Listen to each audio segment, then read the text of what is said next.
Welcome back to my channel, guys. So the reason I have a bowl is because it's yellow in color and I just wanted to color contrast anyway. So I am going to make for you a food that I have the most memories with. Not only my childhood memories, not only my teenage memories, not only my youth memories. It seems like I'm still making and building memories on over that food.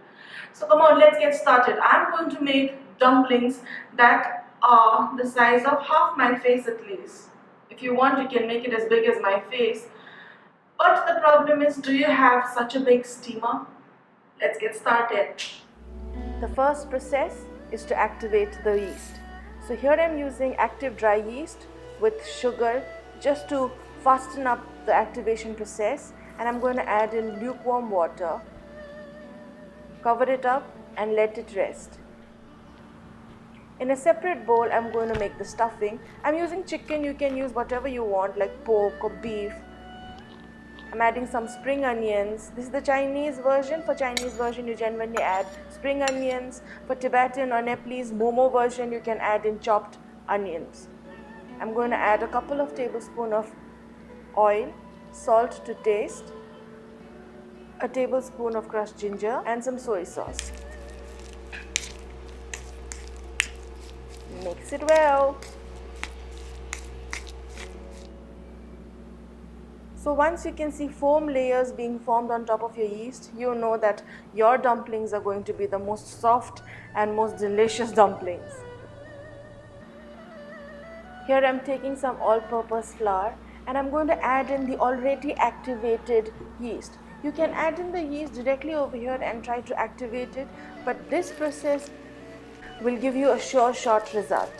That's what you want. Mix it well into a nice soft dough. After your dough is done, cover it up and allow it to poof for 1 hour. This is the most tedious process. After every step while making a bao, you need to let it rest for a couple of hours. So see, once your dough has been puffed up properly, you have to deflate it again. So you want to take it to a nice slab, clean it well, dust it with some extra flour because your dough is now going to be pretty hard to work with. It's going to be sticky and ooey and gooey. So you want to work it well so that it no longer sticks into your hand.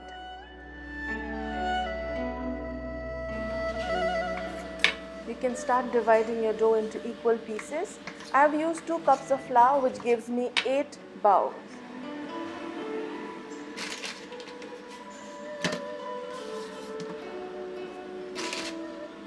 Now you want to start working with each and every piece of your dough.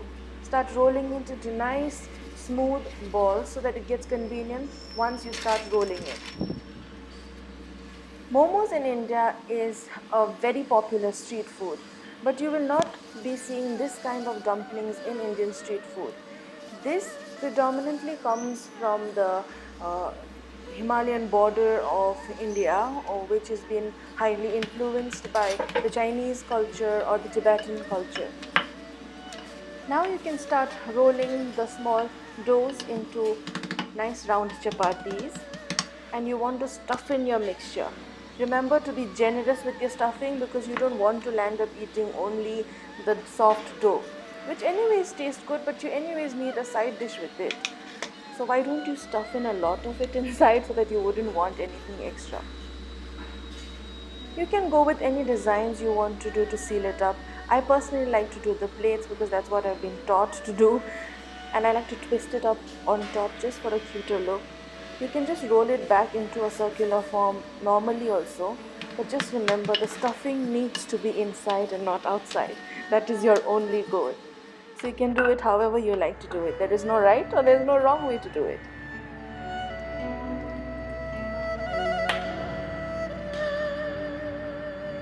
This is my last one. Once you're done with all the dumplings and you're absolutely sure that you've successfully sealed up all your dumplings, you want to cover it up and let it rest for another 10 to 15 minutes, not more than that. So till then you can just use your steamer and then just grease your steamer so that your dumplings will be easy to take it out. It won't stick to the pan otherwise.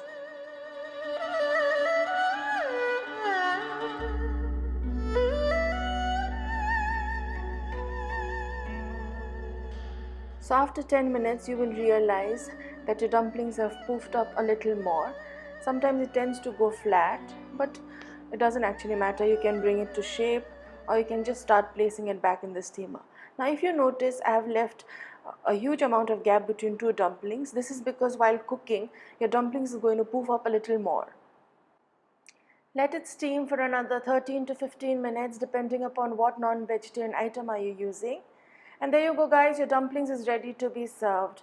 Nice, hot, warm, fluffy. It is a comfort food for me. Enjoy and all the very best. Don't forget, keep living, keep eating, and definitely keep feeding. Bye bye, until next time.